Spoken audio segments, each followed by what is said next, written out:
Muito bom dia, sejam bem-vindos. Eu sou o Vitor Moraes e está começando agora o Top 20. Você vai acompanhar as principais notícias do dia. Vamos lá. Na 20ª posição, uma notícia nada esperançosa para os casados, porque os cartórios registraram um número recorde de divórcios em 2021. De janeiro a dezembro, foram 80.573 separações, uma alta de 4% em relação aos 77.531 de 2020. Esse é o maior número da série iniciada em 2007. Na 19ª posição, com 91 metros de raio, São Paulo vai ter a maior roda gigante da América Latina ainda nesse semestre. A estrutura vai ficar no Parque Cândido Portinari, que fica na zona oeste da capital paulista. A roda gigante vai ser maior do que as que já existem em cidades como Paris e Chicago, por exemplo. 18º lugar, vamos falar de rede social, porque os dados pessoais de alguns brasileiros foram divulgados em grupos do Telegram. Vazaram nomes, data de nascimento, CPF, endereço, e-mail, até nome dos pais e status na Receita Federal. Os dados foram disponibilizados automaticamente por um robô conhecido por bot.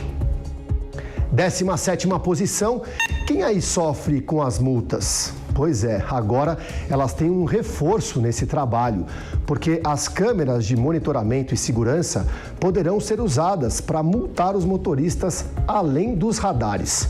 A nova legislação estabelece que a autuação pode ser feita remotamente, mas só em vias que estejam sinalizadas sobre o monitoramento. 16º lugar, o assunto agora é saúde. O governo contratou 529 profissionais para o programa que vai substituir o Mais Médicos. A iniciativa foi lançada em 2019 e, segundo o Ministério da Saúde, tem o objetivo de estruturar a carreira médica federal para locais com dificuldade de alta vulnerabilidade. 15ª posição, notícia dos nossos hermanos. O presidente da Argentina disse que vai voltar a ter relações diplomáticas com a Venezuela. A decisão de Alberto Fernandes acontece depois de 7 anos sem ter um embaixador em Caracas durante o governo de Cristina Kirchner. Bom, na 14ª posição, você acredita que a China ainda está em lockdown? E isso pode afetar a produção de notebooks e smartphones no mundo inteiro. As grandes fabricantes, como Apple, Dell, Lenovo, podem ter atrasos caso a situação continue. O motivo é que boa parte dos componentes desses itens é produzida no país asiático. E na 13ª colocação, aqui no Brasil, o ex-ministro da Saúde, Luiz Henrique Mandetta, disse que decretar o fim da pandemia é loteria. Mandetta acha que tem o risco de surgirem novas cepas e afirmou que é preciso ter calma, manter a vigilância contra a Covid-19. 12º lugar, os Conselhos Nacionais dos Secretários da Saúde pedem ao Ministério da Saúde um tempo de transição de 90 dias antes de acabar com a emergência da Covid-19. O pedido vai permitir que os municípios ajustem as normas criadas com base na portaria que aprovou as ações emergenciais por conta da pandemia. Bom, em 11º lugar, ainda falando sobre saúde, o ministro Marcelo Queiroga anunciou que a vacina Coronavac deve ser usada só em crianças e adolescentes. Com o fim da pandemia, a Anvisa ainda precisa aprovar o pedido da saúde para excluir totalmente o uso da vacina em adultos. E na 10ª posição, agora vamos mudar um pouco de assunto, falar de futebol, porque começa nessa terça-feira a terceira fase da Copa do Brasil, agora com os clubes que disputam a Libertadores e jogos mata-mata em ida e volta.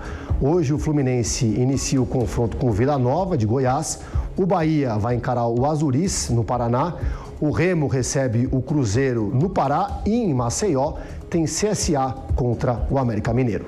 E em 9º lugar da nossa lista, pena reduzida. Edson Fachin diminui a pena de Marcelo Odebrecht na condenação da Lava Jato. O ministro do Supremo Tribunal Federal reduziu a punição de 10 para 7 anos e meio, alegando benefícios firmados em acordo de delação premiada com o MPF. Marcelo Odebrecht cumpre a pena em regime aberto e pode ficar totalmente livre no final desse ano. Em 8º lugar, os policiais brasileiros não estão nem um pouco felizes com o reajuste de 5% e o governo vai se reunir com eles para falar sobre esse assunto. Os policiais federais cobram o presidente Jair Bolsonaro, que prometeu um plano de reestruturação de carreira, que aumentaria os salários compensando as perdas com a inflação. E na 7ª colocação, uma pesquisa aponta que o presidente da França, Emmanuel Macron, tem 12 pontos percentuais de vantagem sobre a candidata da direita, Marine Le Pen, no segundo turno das eleições presidenciais. Há 6 dias da definição de quem vai ser o presidente, Le Pen não consegue baixar a desvantagem para Macron, que chegou a ser de 6 pontos percentuais, mas agora está em 56% a 44%. E na 6ª colocação, ainda na terra do queijo e do vinho, os promotores franceses analisam uma denúncia grave nesse momento agora de eleição, um suposto desvio de recursos por Marine Le Pen. A agência antifraude da União Europeia disse que a candidata à presidência teria desviado 140 mil euros em recursos públicos. E na 5ª posição, não é só na Ucrânia que está tendo guerra, não. 3 explosões simultâneas destruíram completamente escolas no oeste de Cabul, na capital do Afeganistão. Pelo menos 6 pessoas morreram e outras 11 ficaram feridas, entre elas crianças. 4º lugar da nossa lista, como que o Brasil está vendo a guerra na Ucrânia? O chanceler brasileiro Carlos França disse que o país vai defender a permanência da Rússia no G20, o grupo que reúne as 20 maiores economias do mundo.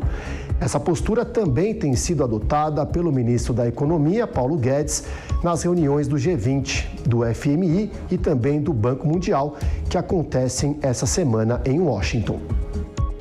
E o 3º lugar de hoje, o presidente ucraniano Volodymyr Zelensky disse que a Rússia começou a ofensiva para tomar totalmente a região leste da Ucrânia.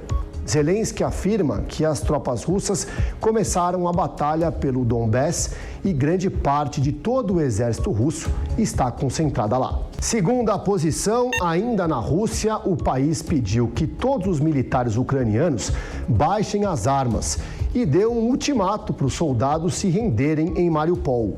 Como contrapartida, Moscou oferece um cessar-fogo de 2 horas para que as forças ucranianas possam deixar o local sem armas nem munições. E o nosso 1º lugar de hoje, um bom trabalho, um ótimo trabalho da Polícia Brasileira, que prendeu um dos suspeitos de envolvimento na tentativa de assalto à empresa de valores em Guarapuava, no Paraná. O homem detido ajudou o grupo com a logística, alugou os imóveis, arrumou as armas e deu outros suportes para a quadrilha. E por hoje é só. Muito obrigado pela companhia de vocês. Até amanhã. Tchau, tchau.